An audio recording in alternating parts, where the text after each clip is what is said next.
Hey guys, today I will show you how to track monsters in Monster Hunter World.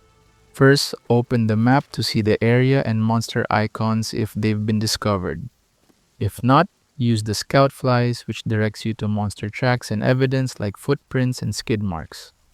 You'll have to follow the scout flies and explore until you find the right tracks. They'll start guiding you to the next track, and once they've collected enough of the monster's scent, they'll lead you right to it. With enough data, you can talk to the ecological research team back at the base. Interacting with him improves your scout flies level and gives tracking bonuses.